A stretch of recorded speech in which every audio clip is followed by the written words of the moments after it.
찬양 감사합니다. 주님이 우리에게 가르쳐 주신 그런 기도를 찬양으로 우리 함께 했습니다. 자, 이제 말씀 봅니다. 말씀은 여호수아서 4장 19절부터 24절까지입니다.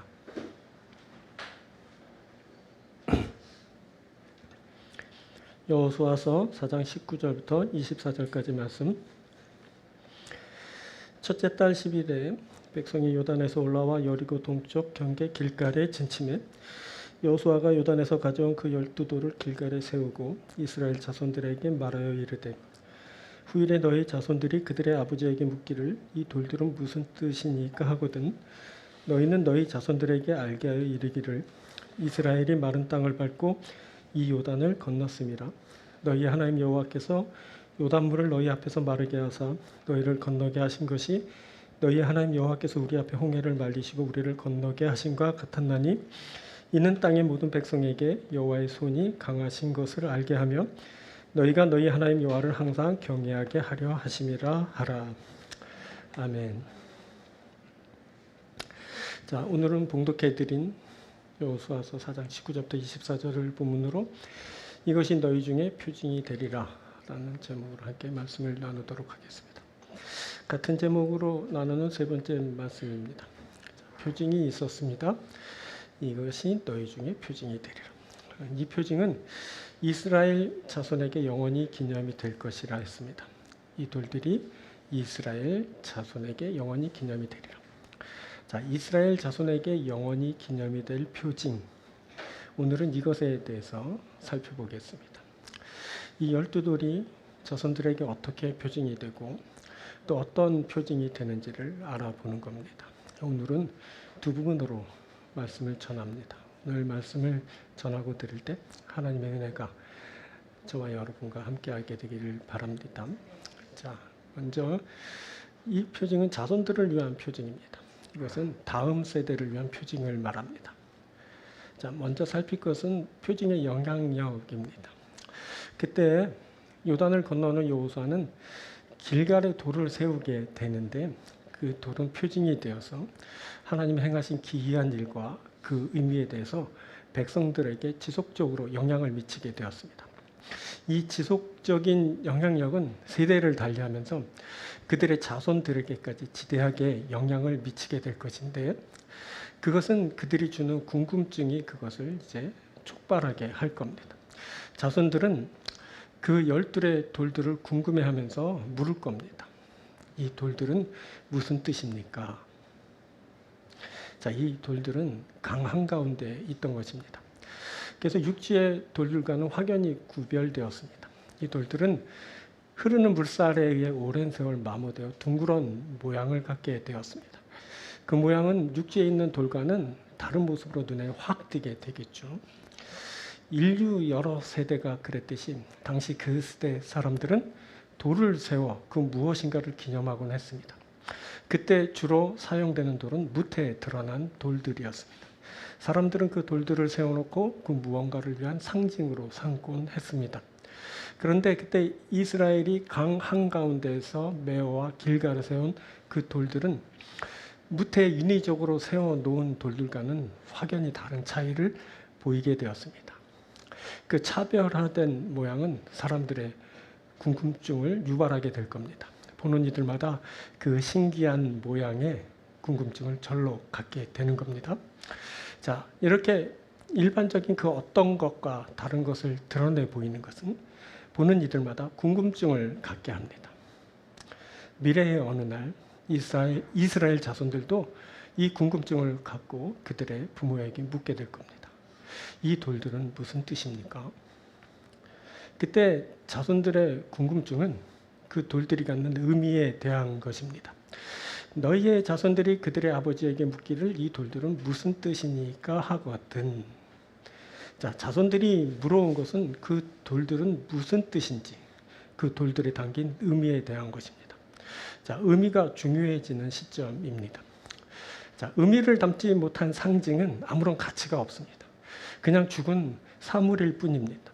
그런데 의미를 담고 있는 상징은 살아 생명력을 갖게 됩니다. 그것이 표징이 됩니다.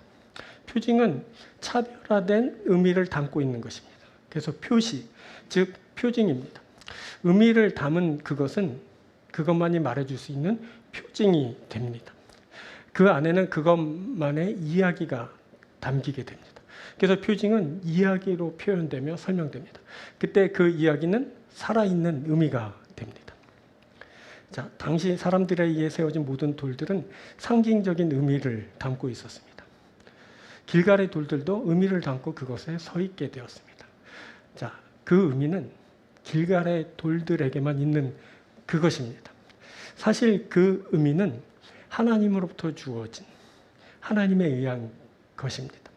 그때 요단물이 야훼의 언약궤 앞에서 끊어졌습니다. 그렇게 언약궤가 요단을 건널 때 요단물이 끊어졌습니다. 이것이 그날 그곳에 있었던 핵심적인 의미입니다. 야훼 하나님이 요단물을 끊으셨다. 야훼 하나님이 요단물을 끊으셔서 우리가 요단강을 건넜다. 이것이 그때 그곳의 의미인 겁니다. 하나님은 이 의미를 소중히 여기셨습니다. 그리고 백성들에게도 그 의미를 소중히 여기기를 원하셨습니다. 그래서 백성들에게 그 의미를 되새길 수 있는 표징을 세우라고 하시고 자손들에게 그 표징에 담긴 의미를 말해주라고 하신 겁니다. 하나님은 그 돌들의 의미를 부여하시고 그것을 기념하라 하셨습니다. 하나님으로부터 주어진 하나님에 의한 의미입니다. 자, 그렇게 세워진 돌은 언약궤를 맨 제사장들이 발이 섰던 그곳 요단 한가운데서 가져온 것입니다. 이 돌들은 하나님이 아니면 무트로 꺼낼 수 없는 돌입니다. 하나님이 물을 끊으시고 강 한가운데 있는 돌을 꺼내어 볼 수 있도록 하셨습니다. 이 돌들은 하나님에 의한 하나님으로부터의 이 세상에 유일무이한 그 의미를 담은 것입니다. 여러분, 이것이 표징입니다. 표징은 차별화된 의미를 담고 있습니다. 표징은 살아있는 의미를 담고 있습니다. 자, 이런 의미가 필요합니다. 차별화된 의미를 담은 표징이 필요합니다. 살아있는 의미를 담은 표징이 필요합니다. 거기에 그 표징에 대한 이야기가 내재하게 됩니다. 이렇게 차별화되고 또 살아있는 의미가 담긴 표징을 갖기 위해선, 그래서 그 표징에 담긴 이야기를 말해주기 위해선 하나님에 대한 하나님의 역사에 대한 체험이 있어야 됩니다. 그래야 체험이 표징으로 세워지게 되고 그곳에 이야기가 있게 되는 겁니다. 자, 이것이 역사를 담은 표징입니다. 이것이 살아있는 이야기입니다. 이것은 세상의 성공 스토리와 구별됩니다. 이것은 하나님이 주신 은혜를 만난 풍성함에 대한 이야기입니다. 이것을 이스라엘 백성들이 갖게 되었습니다. 하나님은 이스라엘에게 그것을 자손들에게 말해주라라고 하셨습니다. 자, 이들 요단강을 체험한 부모들은 이 이야기를 자녀들에게 말할 수 있습니다. 그날 우리가 넘쳐흐르는 요단강을 건너려 할 때 하나님이 강물을 끊으시고 길을 열어주셨다. 그래서 우리가 요단강을 마른 땅으로 건널 수 있었단다. 그 일은 정말 놀라운 일 그 자체였지. 하나님이 하시지 않고는 절대 불가능한 일이었어. 그 일을 기점으로 하나님은 우리 조상 아브라함에게 말씀하신 것을 성취하시기 시작하셨단다. 그래서 우리가 지금 그 약속의 땅에 들어와 살게 된 거란다. 자, 이 이야기는 자손들의 귀를 열리게 할 겁니다. 그 표징에 담긴 살아 숨쉬는 그 이야기는 저들의 가슴에 담기게 될 겁니다. 그때 그 안에 담긴 의미가 저들의 가슴 깊숙한 곳에 이제 저장되는 겁니다. 이 이야기는 나 때는 말이야 하고 입만 열면 해대는 흔한 옛날 나 때 이야기가 아닙니다. 이야기는 야야 또 시작이다 하면서 귀를 틀어막게 하는 100번, 1000번 듣게 되는 개인적인 그런 무용담도 아닙니다. 이야기는 하나님에 대한 이야기고 하나님이 내 아버지와 어머니에게 행하신 기이한 일들에 관한 이야기입니다. 그래서 이 이야기는 의미가 담겼습니다. 이 이야기는 살아있는 역사가 담겼습니다. 이 이야기는 비교할 수 없는 독특한 그런 스토리가 담겼습니다. 그래서 이 이야기는 다른 것들과 완전 차별화된 것입니다. 우리에게 이 이야기를 담고 있는 표징이 있어야 됩니다. 우리의 표징엔 하나님 체험에 대한 의미가 담겨야 됩니다. 그래야 우리의 표징이 살아있는 이야기가 되는 겁니다. 여러분, 이것이 살아있는 유산입니다. 혹시 자녀들이 오해하여서 이야기를 라떼 이야기로 듣게 되더라도 후에 반드시 알게 될 겁니다. 훗날 하나님이 그 자손들을 만나 주실 때 저들은 부모가 들려주었던 그 이야기를 생동감 있게 느끼게 될 겁니다. 하나님이 나의 아버지와 어머니와 함께 하셨다. 나의 부모님이 그 옛날 어려움을 만나 절망하였을 때 하나님이 그 절망의 길을 끊어 건너게 하셨다. 그래서 내 부모님이 하나님의 약속을 선물로 받으셨고 평생 하나님이 주시는 그 복된 삶을 살아가셨다. 나의 부모님은 그것을 표징으로 세워 기억하셨고 나에게도 그 표징을 주시면서 그것을 기억하라 말씀하여 주셨다. 이제 내가 나의 아버지 하나님, 어머니 하나님과 함께하기를 원한다. 나의 부모님의 하나님이 나의 하나님이 되고 나의 부모님에게 귀한 일들로 역사하셨던 것처럼 나에게도 그 놀라운 일들로 역사해 주시기를 바라면서 하나님과 함께 끝까지 갈 것이다. 그래서 나도 나의 아버지, 어머니처럼 하나님 나라에 이르고 그 나라에 영원히 살 것이다. 바로 이것을 위해서 하나님은 돌들을 세워 표징을 삼게 하셨습니다. 이것을 위해서 하나님은 표징을 세워 그 일을 기념하게 하셨습니다. 표징으로 세워진 그 돌들은 영원한 기념비가 되어서 후손들에게 계속 말하게 될 겁니다. 우리가 마른 땅을 밟고 요단강을 건넜다. 이 후손들은 하나님이 행하신 기이한 일들을 잊지 못합니다. 저들이 아버지, 어머니로부터 하나님에 대한 표징을 유선으로 받았기 때문에 그렇습니다. 여러분, 이 일은 하나님의 바람이었습니다. 하나님이 이것을 소중히 여기셨습니다. 하나님은 우리가 자녀들에게 살아있는 유산을 남기기를 원하십니다. 그것은 하나님이 부모님들보다 더 자녀들을 생각하시기 때문입니다. 자, 세상의 부모님들은 자녀들을 사랑해서 이런저런 것들을 마련해 줍니다. 부모들은 할 수 있으면 무엇이든지 자녀들에게 해주려고 합니다. 태어나면서부터 부족함이 없도록 해주고 싶은 것이 부모의 마음입니다. 좋은 음식 먹이고 좋은 옷 입히고 좋은 학교 보내고 좋은 집 마련해주고 좋은 일 하게 하고 좋은 짝 만나게 하고 그래서 그렇게 해서 행복한 삶을 살 수 있도록 해주는 것이 부모의 바람일 겁니다. 자, 그렇다면 하나님은 어떠실까요? 하나님은 우리가 자녀들에게 어떤 것을 해주고 남겨주시길 원하실까요? 하나님은 우리 자녀들을 사랑하셔서 이것을 행하게 하십니다. 자녀들이 하나님에 대해 바르게 아는 것, 또 자녀들이 하나님을 바르게 섬기는 것, 이것을 원하십니다. 그래서 돌들을 가져와 표징을 삼게 하신 겁니다. 자, 여호수아는 자손들에게 그 표징에 대해 말하면서 그날의 일들을 알게 하라라고 합니다. 너희는 너희의 자손에게 알게 하여 이르라라고 합니다. 자녀들이 하나님에 대해서 바르게 알도록 하려는 그런 조치입니다. 하나님에 대한 바른 신앙을 갖도록 하려는 겁니다. 그래야 자녀들이 부족함이 없게 되었을 때에도 하나님을 떠나지 않게 될 것이기 때문입니다. 모세가 일찍이 이것을 염려하였습니다. 부모의 바람대로 자녀들이 부족함 없게 되었을 때 저들이 배부르고 아름다운 집에 살며 사업이 번성하고 소유가 풍성하게 될 때 자녀들은 교만하여 야훼 하나님을 잊게 될 겁니다. 자녀들은 내가 내 능력과 힘으로 모든 것을 이루었다 할 겁니다. 이 자녀들은 부족함이 없지만 역설적으로 절대 부족함의 상태에 놓이게 됩니다. 그것은 모든 것이 되시는 하나님 없는 사람이 되는 겁니다. 하나님 없으면 모든 것을 가진 것처럼 보이지만 모든 것을 잃은 사람일 뿐입니다. 자, 부모 세대들은 가나안에 들어가는 것이 삶의 목적이었습니다. 하나님이 약속하신 땅을 얻는 겁니다. 그 땅을 얻으려고 목숨을 걸었고 모든 인생을 걸었습니다. 그래서 결국 가나안을 얻었습니다. 이것이 바로 부모 세대의 삶의 목적입니다. 그런데 자녀 세대의 삶의 목적은 가나안을 차지하면서부터 시작됩니다. 자녀 세대들은 약속의 땅을 받고 누리면서 하나님을 잊지 않아야 합니다. 이것이 자녀 세대의 삶의 목적입니다. 부모님에게 약속을 성취하면서 축복하신 그 하나님을 잊지 않고 올바로 섬기는 겁니다. 이것이 바로 자녀 세대의 삶의 목적인 겁니다. 이것을 위해 하나님은 부모들에게 표징을 세우게 하신 겁니다. 이것을 위해 하나님이 표징에 대한 의미를 담아 주셨습니다. 이것을 위해 그 의미를 자녀들에게 말해주게 하셨습니다. 이렇게 하나님은 진심으로 자녀들을 위하십니다. 자녀들의 부모보다 더 자녀들을 생각하십니다. 자, 아브라함이 하나님의 부르심을 받고 고향 친척 아비집을 떠나 가나안 땅에 이르렀을 때 하나님은 그 땅을 자손에게 주시겠다고 아브라함 자손을 생각하시면서 그렇게 축복하셨습니다. 또 아브라함이 조카 롯과 분쟁을 겪고 홀로 남겨졌을 때는 하나님이 아브라함의 눈을 들어 동서남북을 보게 하시면서 그 보이는 땅을 너에게 뿐만 아니라 너의 자손에게 주시겠다. 그렇게 축복하셨습니다. 그 아브라함이 하나님과 언약을 맺을 때 하나님은 아브라함에게 땅을 주시겠다고 약속하시는데 그 땅을 이제는 아브라함이 아니라 내 자손에게 준다. 그렇게 말씀하셨습니다.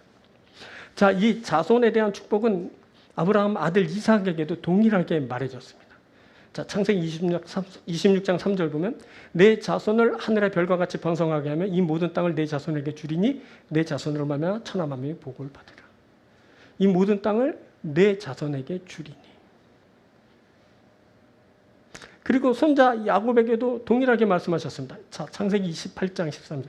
나는 여호와니 너의 조부 아브라함의 하나님이며 이삭의 하나님이라. 내가 누워있는 땅을 내가 너와 내 자손에게 주리라. 다 보면은 땅을 주겠다는 말씀인데 아브라함에게도 그 아들 이삭에게도 야곱에게도 땅을 주신다 하셨습니다. 그런데 공통적으로 들어가 있는 말은 뭐냐면 내 자손에게 주겠다 하시는 겁니다. 이게 바로 하나님이십니다. 하나님은 그 자녀를 둔 부모보다 더 자녀를 생각하시는 하나님입니다. 자녀를 위해 땅을 예배하시고 땅을 주시겠다 하시는 하나님이십니다. 하나님은 사람을 축복하실 때 그 축복의 당사자는 물론이요 그의 자녀들까지 생각하시고 자녀들을 축복하시는 하나님입니다. 이렇게 자손을 항상 생각하는 게 하나님이십니다. 그렇게 오늘 본문에서도 하나님은 이스라엘이 약속의 땅을 차지하러 들어가게 하시면서 그 자손을 먼저 생각하십니다. 자손을 먼저 생각하셔서 표징을 세우게 하셔서 그 표징으로 하나님의 살아계심, 그 역사하심을 알게 하신 겁니다. 그 놀라운 일을 알라고. 하나님이 기이한 일을 행하셨다고. 그래서 우리가 이 땅에 들어서게 되고 이 땅에 들어서서 모든 것을 누리게 된 것이라고 자녀들에게 그것을 알리게 하셨습니다. 그래서 자손들이 하나님을 떠나지 않고 하나님을 섬기는 자로 세움받아 하나님이 주시는 복된 그런 백성으로 살게 하신 겁니다. 여러분 다시 말씀드립니다만 그래서 살아있는 체험이 있어야 됩니다. 그래서 살아있는 체험에 대한 표징이 있어야 됩니다. 그러면 자녀들에게 말할 수 있을 겁니다. 하나님이 나를 기억하셨다고. 하나님이 나를 사랑하셨다고. 하나님이 절망의 강을 건너게 하셨다고. 그래서 약속을 이루셨다고. 야, 이 표징을 봐라. 이것이 나를 기억하시고 사랑하신 징표이다. 이것이 나에게 약속을 이루신 표징이다. 내가 그때 하나님과 함께 강을 건넜다. 자, 아들아, 딸아, 봐라. 이것이 그 표징이다. 그러면 자녀들이 야훼 하나님을 자신들의 하나님으로 알게 될 겁니다. 야훼 하나님을 자신의 하나님으로 섬기게 될 겁니다. 자녀들이 하나님을 하나님으로 섬기지 못하는 것은 부모들이 하나님에 대한 것을 제대로 알리지 않았기 때문입니다. 표징을 세우지 않았고 살아있는 의미를 전달해 주지 않았습니다. 그래서 자녀들이 하나님을 떠난 겁니다. 여러분 그러면 그 누구라도 하나님을 우습게 여기게 됩니다. 그 강하신 손을 알지 못하고 경외하지 못하게 되는 겁니다. 하지만 표징을 세우고 그 표징에 담긴 의미를 말해주면서 야훼 하나님을 하나님으로 알게 하면 자녀들이 야훼 하나님의 손의 강함을 알게 되고 야훼 하나님을 항상 경외하게 되는 겁니다. 그러면 되는 겁니다. 그러면 하나님과 함께하게 되는 겁니다. 그러면 하나님이 주시는 그 모든 것을 받고 누리는 자들이 되는 겁니다. 여러분 무엇보다 표징을 세우십시오. 자녀들에게 그 표징을 유산으로 물려주십시오. 하나님의 강하신 손으로 역사하신 그 기이한 일들을 말해주십시오. 자녀들이 하나님을 기억하게 될 겁니다. 자녀들이 하나님을 섬기게 될 겁니다. 자녀들이 하나님을 경외하게 될 겁니다. 결국 자녀들이 하나님의 사람으로 하나님이 주시는 그 모든 은혜를 받고 누리게 될 겁니다. 이것이 바로 우리가 다음 세대들에게 해야 할 일입니다. 저들에게 무엇보다 살아있는 의미가 담긴 표징을 남겨주어야 됩니다. 여러분 그래서 우리가 표징을 세우는 겁니다. 그래서 표징을 세우고 표징에 담긴 그 의미를 우리가 지속적으로 말해야 할 겁니다. 그러면 다음 세대들이 하나님을 알고 경외하면서 섬기게 될 겁니다. 여러분, 이들이 하나님의 거룩한 사람들입니다. 이들이 바로 하나님의 나라가 되는 겁니다. 사랑하는 여러분, 표징은 나는 물론이고 내 자손들을 위해서 주신 겁니다. 지금 이 세대뿐만 아니라 다음 세대를 위해서 하나님은 표징을 세우라고 하시는 겁니다. 우리가 그 거룩한 표징을 세웁니다. 하나님이 역사하셨다고, 하나님이 나를 사랑하셨다고, 하나님이 강물을 끊고 그것을 건너게 하셨다고, 내가 복된 그 땅에 이르게 되었다고, 내가 하나님 나라와 그 영광이 되었다고, 이것에 대한 표징을 세우는 겁니다. 그리고 표징에 대해서 자손들에게, 다음 세대들에게 끊임없이 말해줄 겁니다. 그게 저들에게 라떼 이야기로 들릴지 모르지만 어느 날 저들은 그 이야기를 실감나게 만나게 될 겁니다. 과연 하나님이 살아계시다, 역사하신다, 그분이 내 하나님이다, 내가 그와 함께 갈 것이다, 그를 경외하면서 섬기는 자들이 될 겁니다. 사랑하는 여러분, 그래서 우리가 표징을 세웁니다. 여러분들이 그 표징을 세우십시오. 그 표징을 통해 하나님을 알리고 하나님을 전하는 그런 여러분들이 되길 축복합니다. 자, 두 번째, 함께하는 자들을 위한 표징입니다. 이건 함께함에 대한 표징을 말합니다. 자, 돌 12의 의미부터 한번 봅니다. 그때 12지파에서 한 개씩의 돌을 메어왔습니다. 그래서 그렇게 12개의 돌이 세워지게 되었습니다. 자, 이 12개의 돌은 완전 수이고 모두를 지칭합니다. 이것은 12지파가 하나라는 것을 의미하고, 이제 12지파는 하나가 되어 하나처럼 행동해야 됩니다. 여기서 연합은 물론 화목, 사랑이라는 개념도 이제 보게 됩니다.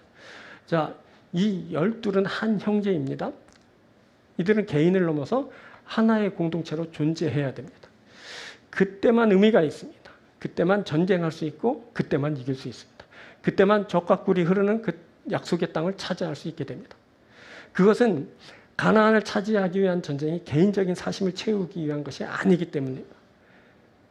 이것이 12이 하나가 되어야 하는 이유입니다. 자, 이 일은 하나님의 약속을 이루는 일입니다. 과거 이들이 조상 아브라함에게 하신 그 언약을 성취하시기 위해 하나님이 이스라엘을 지금 가나안 땅으로 들어가게 하신다는 것을 이제 기억해야 됩니다. 자, 약속의 땅으로 들어서게 될 때 불가피하게 이제 전쟁이 일게 되었습니다. 그런데 그 전쟁은 사람의 욕망을 채우는 영토 쟁탈전이 아니었습니다. 자, 여호수아를 보면 전쟁 이야기로 가득한데, 전쟁에 관한 글로 본다면 부족한 느낌을 많이 갖게 됩니다. 뭐 전쟁에 필요한 전략이니, 뭐 군사의 수를 비롯한 군사력, 또 거기에 쓰인 무기 등 뭐 군수 물자 등 뭐 군사적인 내용들이 가득해야 될 것 같은데 그렇지 않은 겁니다. 그런 것들에 대한 내용은 뭐 덜어 나오지만 거의 발견할 수 없습니다. 이거는 그 전쟁이 사람의 전쟁이 아니라 하나님이 치르시는 그 전쟁이라서 그런 겁니다. 더 깊숙이 보자면 그 전쟁은 영토 전쟁이 전부가 아니라 바로 영적 전쟁입니다. 그때 하나님은 사람과 싸우신 것이 아니라 그 저들을 지배하고 있었던 사악한 세력과 싸우셨습니다. 그리고 무엇보다도 이 일을 통해 하나님의 인류 구원사가 그렇게 시작되었습니다. 여호수아와 이스라엘이 차지한 그 땅 이후에 다윗의 그 시온 왕조가 되고, 그 시온 왕조의 후손으로 예수 그리스도가 오셨습니다. 그래서 처음부터 그 악한 세력은 이 하나님의 가나안 입성을 온 힘을 다해 그렇게 저지하고 나선 겁니다. 하나님 나라가 세워지는 것을, 하나님의 구원 역사가 진행되는 것을 사단은 그 무엇보다 못마땅하게 여겼기 때문입니다. 그때 그 여호수아의 군대는 요단강을 건너는 이제 길갈이라는 곳에 이제 진을 치게 됩니다. 이 길갈의 정확한 위치에 대해서는 이제 불확실하다고 합니다. 하지만 이스라엘이 건넜던 그 요단강에서부터 3km 떨어진 지점을 이제 바로 이 길갈로 보는 견해가 많습니다. 자, 3km 정도 떨어진 그곳까지 이제 돌을 메고 거기에 가서 이제 돌을 세우고 거기에 이제 유숙하게 되었습니다. 자, 이 길갈은 여리고 동쪽 경계에 위치하였다고 성경에 나옵니다. 여리고 성에서 보려고 하면 볼 수 있는 거리에 위치하고 있었던 겁니다. 그때 야훼 하나님의 군대가 이제 길갈에 진을 쳤을 때 여리고 사람들은 이스라엘 자신들을 치러 온 곳을 내다보았을 겁니다. 여리고는 이제 높은 곳에 위치한 그런 성이었는데, 높은 곳이니까 이렇게 내려다보면 수 킬로미터 떨어진, 뭐 지금처럼 뭐 건물이 빼곡하게 세워진 것도 아니고 어느 정도 이제 이스라엘 사람들을 이제 내다볼 수 있었을 거라 그렇게 추정하고 있습니다. 더군다나 그때 200만 명이나 되는 사람들이 몰려왔습니다. 개미떼 같이 많은 사람들이 이제 진을 치고 모여 있었으니 여리고 사람들이 뭐 보려면 볼 수 있었던 것입니다. 그때 대치구도가 그렇게 형성되었고 이제 그곳에 이제 전운이 감돌게 되었습니다. 여리고 사람들은 하나님의 군대가 쳐들어온다는 것을 듣고 이제 간담이 녹아내렸습니다. 그것은 이제 우리가 라합의 이야기를 들으면서 이제 알게 되지 않습니까? 앞으로도 또 나오겠지만, 자, 그곳 길갈에 이스라엘의 베이스 캠프가 이제 세워졌습니다. 앞으로 이스라엘은 이 길갈을 저들의 전초 기지로 이제 활용하게 될 겁니다. 이제 전쟁을 하러 나갈 때 이곳에서 이제 출정하게 됩니다. 또 전쟁을 마친 후에는 이곳으로 돌아오곤 했습니다. 그리고 그러면서 이제 출정하러 나가고 또 싸우고 싸운 후에 들어오면서 그 길갈에 세워진 그 돌들을 보면서 이제 하나님이 함께 하신다는 것을 끊임없이 되새기고 다시 이제 믿음으로 세워지는 그런 일이 있었던 겁니다. 자, 보면 여리고성을 점령할 때 바로 이곳 길갈에서 출정했습니다. 아이성과의 전투를 벌일 때도 이곳에서부터 시작했습니다. 기브온을 위해 아모리인과 싸울 때도 이곳 길갈에서 시작했고 승리 후에는 다시 이 길갈로 돌아왔습니다. 후에 이제 갈렙이 자신에게 약속된 그 산지를 요구할 때 여호수아가 이곳 길갈에 거하고 있었던 것으로 봐 길갈은 지속적으로 이스라엘 군대의 전략기지로 활용되었을 가능성이 높습니다. 왜냐하면 대장님이 거기 계시니까. 자, 그때 가나안 땅의 분배가 바로 이 길갈에서 이제 이루어졌습니다.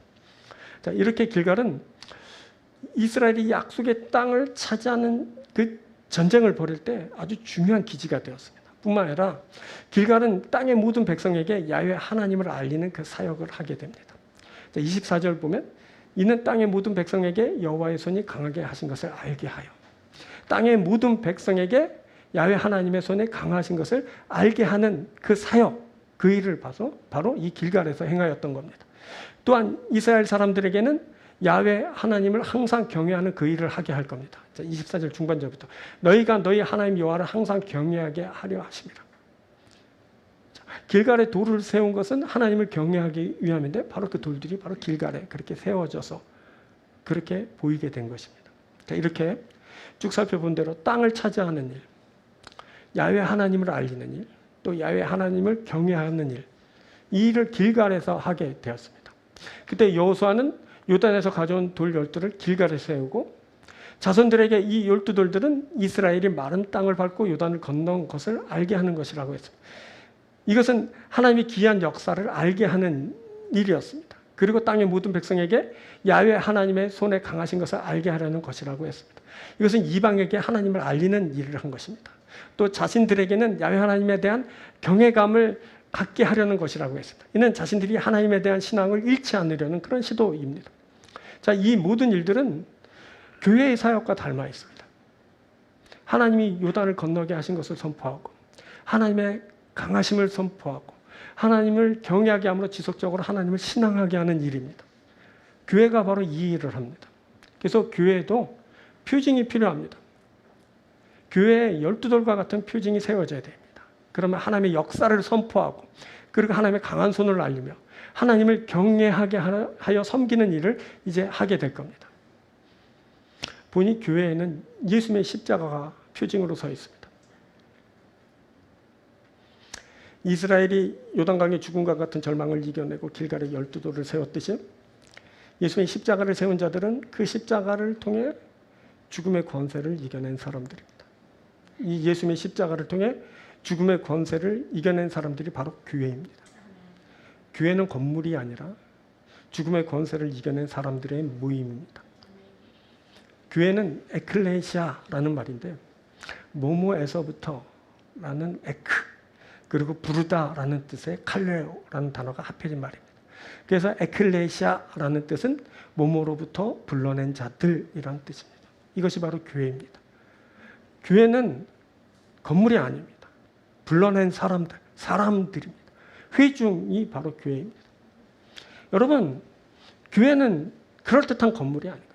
교회는 어디로부터 불러낸 사람들입니다. 교회는 죽음으로부터 불러낸 사람들, 교회는 사망의 길로 가는 사람들을 불러낸 모인 그것입니다. 그래서 교회는 자신이 죽음의 강을 건넜다는 표징으로 십자가를 세웁니다. 마치 그 옛날 절망의 강을 건너고 12도를 세운 이스라엘 사람들처럼 죽음의 강을 건넌 그 표징으로 십자가를 세우는 겁니다. 여러분, 이것이 교회입니다.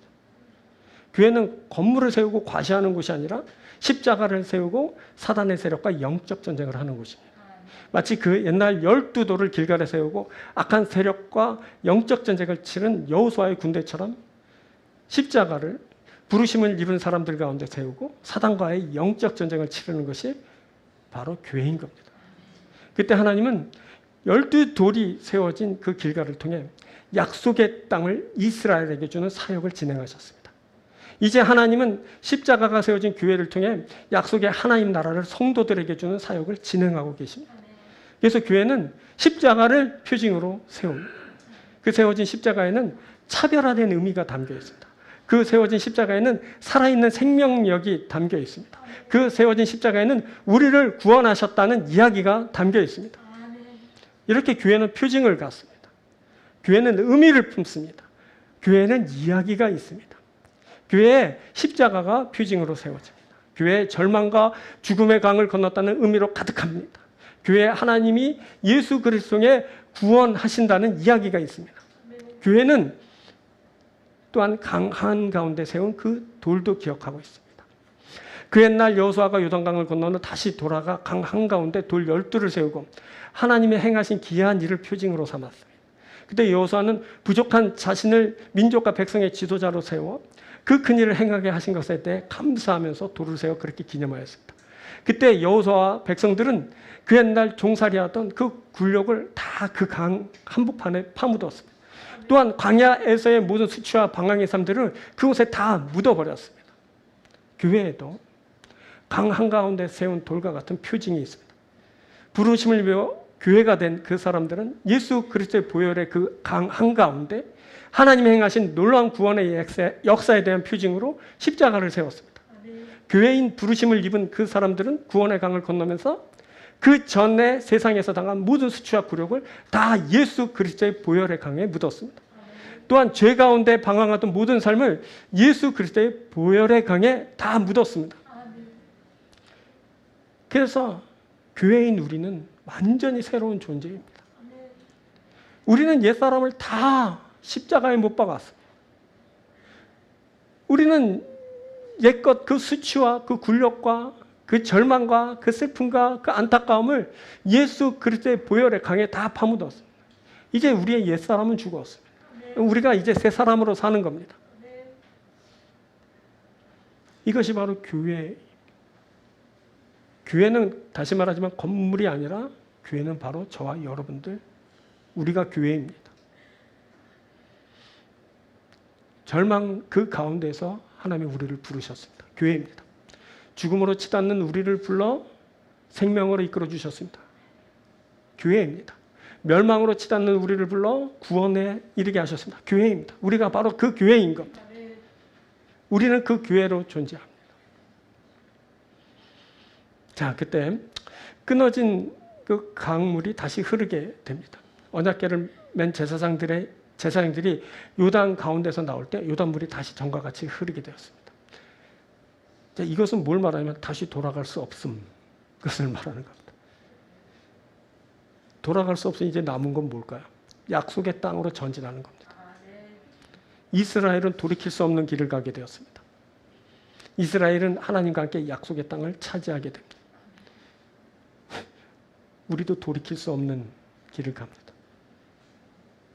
우리가 하나님과 함께 하나님 나라를 차지하는 그 길을 가는 겁니다. 그 옛날 이스라엘 백성들이 돌이킬 수 없는 그 길을 가서 약속의 땅을 차지했듯이 우리도 돌이킬 수 없는 그 길을 가서 하나님 나라를 차지하게 될 겁니다. 할렐루야. 우리가 그렇게 그 길을 가는 겁니다.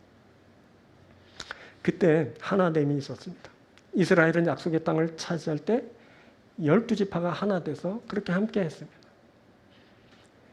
여러분, 우리가 약속의 나라로 갈 때 모두가 하나 되어 함께 갑니다. 우리는 하나인 겁니다. 자, 요한복음서에 예수께서 십자가를 앞두시고 이렇게 기도하셨습니다. 요한복음서 17장 24절 아버지가 내게 주신 자도 나 있는 곳에 나와 함께 있어. 아버지께서 창세 전부터 나를 사랑하심으로 내게 주신 나의 영광을 그들로 보게 하시기를 원하옵나이다. 예수님은 내게 주신 자, 즉 예수님에게 주신 자들이 예수님과 함께 있기를 간절히 기도하셨습니다. 나 있는 곳에 나와 함께 있어 내게 주신 영광을 그들로 보게 하시기를 원하옵나이다. 이 기도를 마치시고 예수님은 십자가를 지셨습니다. 여러분, 예수님의 십자가가 우리에게 있습니다. 예수님의 기도가 우리에게 함께 있어 영광을 보게 되는 것으로 응답됩니다. 여러분, 우리가 함께 합니다. 예수님과 함께하고 또한 우리 형제 자매들과 함께합니다. 우리가 길갈에 세워진 12돌처럼 함께합니다. 12돌을 보고 함께했던 이스라엘 백성들처럼 우리가 함께합니다. 우리가 함께한다는 그 표징이 바로 십자가. 예수님은 십자가로 우리를 하나 되게 하셨습니다. 예수님은 십자가로 우리를 부를 때 하나됨으로 부르셨습니다. 우리가 온전히 하나입니다. 우리는 하나된 교회입니다. 우리가 교회로서 존재하고 우리 안에 십자가를 그 표징으로 세웁니다. 여러분, 우리는 끝까지 하나일 겁니다. 하나 돼서 하나님 나라로 갑니다. 그리고 하나님 나라를 차지하게 될 겁니다. 그것은 하나님이 하시는 일로 하나님이 하나된 우리에게 주시는 축복입니다. 사랑하는 여러분, 꼭 하나 돼서 함께 가며 하나님 나라를 받으며 함께 영광이 되고 그 나라가 되시기를 간절히 축복합니다. 하나됨의 축복이 저와 여러분과 함께하게 될 줄 믿습니다. 자, 말씀을 맺겠습니다. 우리가 표징을 세웁니다. 누구를 위해서? 자손들, 다음 세대를 위해 세웁니다. 또 우리가 표징을 세웁니다. 누구를 위해서? 우리 자신들을 위해서. 함께하는 자들을 위해서 세웁니다. 우리가 자녀들을 위해 그 체험을 하고 그 체험에 대한 표징을 세우고 그것을 유산으로 남겨 저들에게 들려줄 겁니다. 저들이 하나님의 백성이 되고 그 앞에 영광을 돌리는 자들이 될 겁니다. 우리가 표징을 세워 함께하는 자들에게 보이고 함께 그 모든 일을 감당합니다. 결국 우리는 모두 하나님 나라가 될 겁니다. 다음 세대가 지금 우리와 함께하는 동시대의 우리 동료들이 온전히 하나 돼서 하나님 나라가 되고 그 영광이 될 줄로 믿습니다. 우리가 그렇게 강을 건넜고 그렇게 또 약속의 땅을 향해서 나갑니다. 우리가 교회이고 우리가 하나님 나라입니다. 부디 이것을 잊지 마시고 온전히 표징을 세우고 표징을 따라 하나님 나라를 얻고 그 영광에 이르는 복된 여러분들이 되길 주님으로 축원드립니다. 기도하겠습니다. 우리에게 표징을 세우라 말씀